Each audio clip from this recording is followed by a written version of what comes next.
ओम नमो भगवते वासुदेवाय।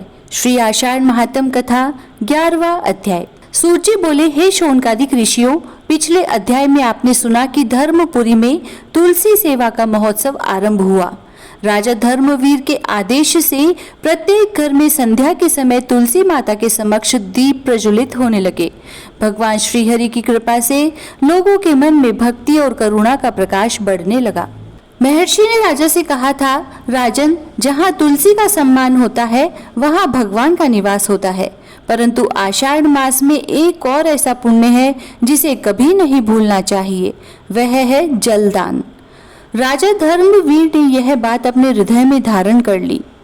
अगले ही दिन राजा ने पूरे राज्य में घोषणा करवाई, आषाढ़ मास में जहाँ जहाँ यात्री आते जाते हैं वहाँ स्वच्छ जल से भरे कलश रखे जाएं।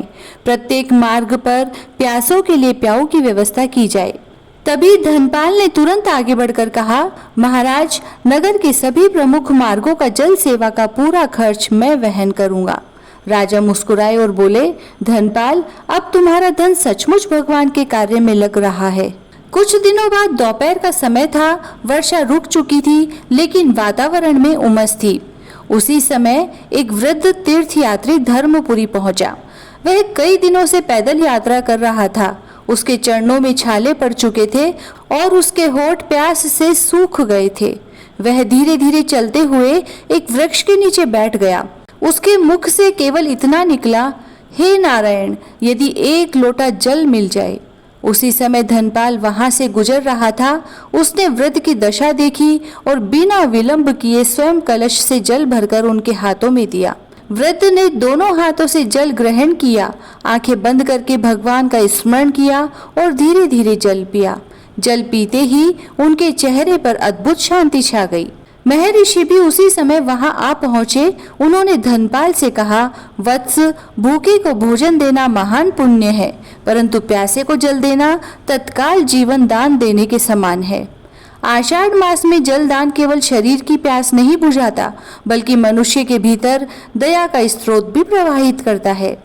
धनपाल ने विनम्रता से पूछा, गुरुदेव, यदि कोई व्यक्ति बहुत निर्धन हो तो क्या वह भी जलदान का पुण्य प्राप्त कर सकता है?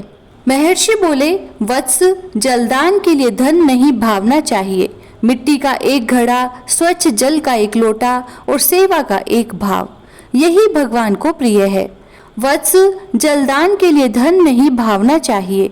मिट्टी का एक घड़ा, स्वच्छ जल का एक लोटा और सेवा का एक भाव, यही भगवान को प्रिय है। वृद्ध तीर्थयात्री उठे और मुस्कुराकर धनपाल से बोले, बेटा, आज तुमने केवल मेरी प्यास नहीं बुझाई, बल्कि अपने जीवन को भी पवित्र कर लिया। इतना कहकर वे कुछ दूर चले गए।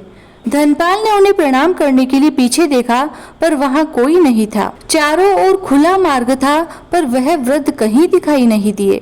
धनपाल आश्चर्यचकित रह गया। महर्षि ने शांत स्वर में कहा, जिसे तुम वृद्ध तीर्थयात्री समझ रहे थे, वह भगवान की एक दिव्य लीला भी हो सकती है। याद रखो, ईश्वर अनेक बार साधारण रूप में आकर मनुष्य की करुणा की परख लेते हैं। यह सुन धनपाल की आंखें भर आई।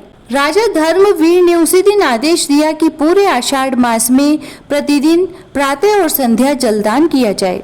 नगर के बालक घड़ों में जल भरते, महिलाएं कलश सजाती, वृद्ध जन आने जाने वाले यात्रियों को प्रेम पूर्वक जल पिलाते।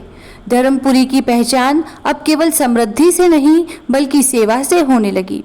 दूर दूर से आने वाले यात्री कहते, यह वह नगर है जहाँ किसी को भूखा नहीं रहने दिया जाता और किसी को प्यासा नहीं लौटाया जाता। उस रात महर्षि ध्यान में बैठे थे।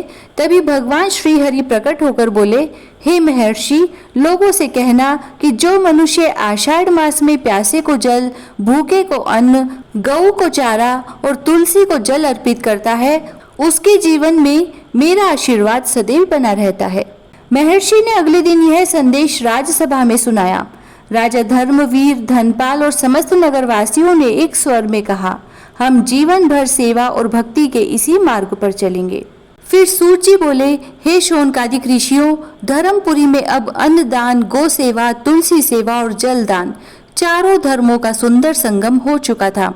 किंतु भगवान श्रीहरि चाहते थे कि लोग यह भी समझे कि सेवा के साथ भगवान के नाम का स्मरण कितना आवश्यक है।